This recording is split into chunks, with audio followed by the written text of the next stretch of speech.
Hey guys, welcome back to my channel. I hope you guys are doing well. Today, I'm going to explain a movie named Nightmare Radio. Once upon a time, there was a lively radio host named Candy. When the night draped the world in darkness, she wove tales that sent shivers down the spines. Candy, the master of airwaves, had a message for her listeners.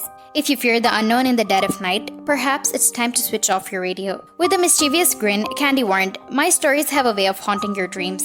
In her solitary studio, bathed in the dim of dim studio lights, Candy longed to experience the thrill she brought to others. One fateful night, a mysterious admirer named Jack sent her a lipstick, a shade she adored, and showered her with praises for her enchanting voice. Candy, intrigued by Jack's gesture, painted her lips with the gifted lipstick. She began her narrative journey with the tale of a woman thrust into a desolate world, a society where empty houses mirrored each other and silence reigned supreme. Once a photographer, this woman's livelihood had withered away. With no job prospects, her husband clung to a meager occupation that barely sustained them. They found themselves residing in their forsaken place due to their limited means. As night turned into lonely nights, the woman felt a crushing solitude. It was as if her world had abandoned her, leaving her in a barren wasteland. Then one morning, a rustling in her trash cans drew her attention. Foxes, scavenging for substance, broke the silence. Intrigued by their presence, the woman emerged for her sanctuary. She began capturing the essence of these 12 foxes through her camera lens. Their freedom and simplicity captivated her, and she found solace in their company. It was as if the foxes held the secret to a carefree existence. Day by day, her bond with these foxes deepened, and she cherished their companionship as if they were family. In the middle of her newfound connection with these creatures, she realized her husband was the anchor of her life. When her husband embarked on their daily journey to work, she spent her hours in the enchanting realm of the foxes. However, one fateful night, her husband discovered something perplexing as he examined her camera's contents. Every frame was filled with images of those 12 foxes, forever immortalized through her lens. Drawing you into the tale, he captured these images with an intimate closeness that was both captivating and eerie. Confused and intrigued, he questioned her, asking her why he held the camera in enigmatic pictures and why she had undergone this transformation. Upon hearing his inquiry, she fled from her home, moving with grace and speed of the fox. 4 days elapsed and the husband searched fervently for his missing wife, plastering missing posters throughout the desolate neighborhood. However, in a society devoid of residents, who would glance at these posters? After some time, a group of foxes ventured to scavenge for food in the middle of the trash. Spotting them, the girl's husband ventured inside. Although he attempted to shoo them away, one fox stood its ground.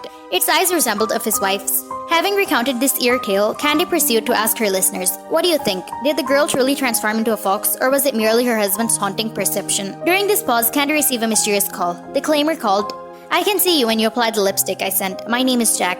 Initially frightened, Candy pondered if she was being stalked. However, she began to suspect that it might be a prank and swiftly disconnected the call. Resuming her narrative, Candy delved into another chilling story, this time about a young boy. She believed he was trapped in another world. One ordinary day, he watched TV at home. A masked man on the screen was ruthlessly attacking a girl.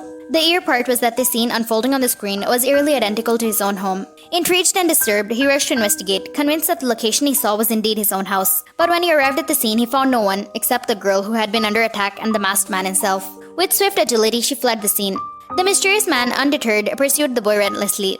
In a desperate bid to escape, the boy took refuge in a room and dialed the police number. Time crawled by and the boy once again turned into gaze on the screen. Horror washed all over him as he witnessed the masked man brutally end the life of his doppelganger, another boy who resembled him. Perplexed, he questioned, "If I'm right here, how can someone else kill me? Did I briefly transverse into another realm?" The boy was left bewildered, burdening with a riddle that could haunt him for the rest of his days. As Candy concluded this enigmatic tale, another call came in. A man on the line suggested that the boy may have stumbled into a parallel world, identical to his own. With the second story wrapped up, Candy received yet another call from the mysterious man named Jack, who had previously sent her lipstick. Jack had been infuriated with her, and she had been taking advantage of him, extravagantly indulging in experienced drinks with his money before mocking him and departing to with her friends. It became clear to Candy that she was the girl from Jack's story. After acknowledging her actions, Candy offered an apology.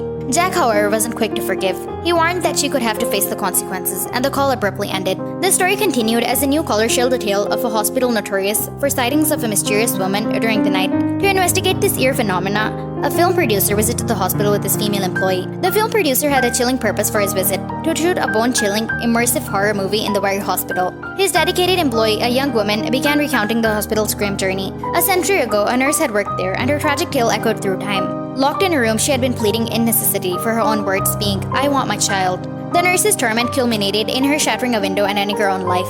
As they conversed, a pair continued their exploration, a growing unease palpable in the air. It was as if an unseen experience shadowed their every move. Though the sensation of being followed gnawed at them, they brushed it aside. The employee guided the producer to the delivery room, where he shared that the nurse's child had met a tragic fate at birth. Doctors had labeled the child naughty and taken a sinister action.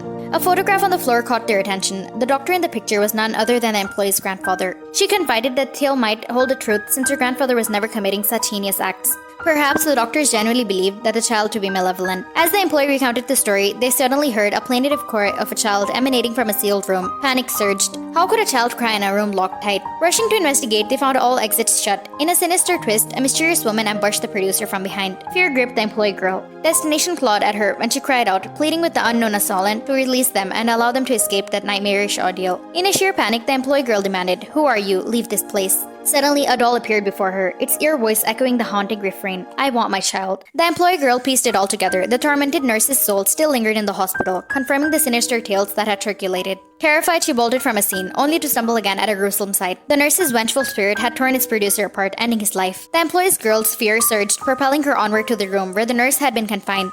Relentlessly purged by the nurse's soul, she could only plead, "Give me my child back." The room abruptly sealed shut, leaving her trapped. Candy wrapped up the story, posed the chilling question to her listeners. What do you think the nurse's soul did to that girl? As the narrative ended, Jack's call once again reached Candy, carrying a foreboding message. He warned her that her time had run out, their retribution was imminent. Terrified, Candy dialed the police, but Jack had already infiltrated her studio. In one hand, he held a bottle of liquor, and the other an axe. Concerned and afraid, Candy sought refuge in the bathroom, barricading herself inside. Jack taunted her, assuring her that escape was impossible. He promised that night was ripe for vengeance, and promised to share a story of his own. Jack wove the story of two sisters, both doctors on a journey to meet their mother in another city. The night was draped in darkness when they decided to halt for a moment. One sister stepped out and approached a roadside store, only to find it closed. Soon, a car pulled to the shop, catching the attention of the other sister, who watched from a distance. A visibly anxious man exited the car, swiftly placing one sister inside before driving away hurriedly. The sister, observed from afar, noticed something unsettling in the car's backseat, a bleeding woman pleading for help. Terrified by what she witnessed, she immediately contacted police, convincing that the man was kidnapping her sister and the woman in the backseat intending harm. She trailed the man's car, her focus fixed on her phone as she provided details to the police. However, in the intensity of the moment, her own car collided with the stranger's, sending it crashing into a tree. The impact shattered the car's front window, tragically ending the lives of all its occupants. With a heavy heart, she opened the car's door, only to discover a small child in her sister's arm, crying inconsolably. In the aftermath of the tragic accident, the girl comprehended the enormity of her mistake. The man she had believed was a kidnapper was actually rushing her pregnant wife to the hospital. He had sought her sister's medical assistance, and her sister was willingly accompanying him. Devastated by the misunderstanding, the man had started heading towards her sister, with the girl's panicked assumption led to the fateful collision. Claiming the life of her sister, the man and his wife leaving only with their child behind. Jack, who recounted the story to Candy from outside the bathroom, asserted that this tale was entirely true. He drew a parallel between hasty judgment and the girl in the story, highlighting how she had humiliated him in front of her friends at night, causing him 3 months' worth of earnings. Jack issued an ultimatum for Candy to exit the bathroom, threatening to force his way with a hammer. Fearing his words, Candy reluctantly unlocked the door, trembling with fear. 2 lessons that can be learned from the movie are: Number 1, the consequences of hasty judgments. The movie underscores the significant consequences that can result from making unfounded judgments about others. The central character's mistaken belief that the man was a kidnapper without taking the time to gather all the facts led to a tragic accident that claimed multiple lives. Number 2, the power of storytelling. The movie also highlights the power of storytelling to evoke emotions, build tension, and create suspense. Candy, the radio host, uses her storytelling skills to captivate her audience and draw them into the ear tales. This demonstrates the impact that well-crafted narratives can have on our thoughts and emotions, whether for entertainment or to convey important messages.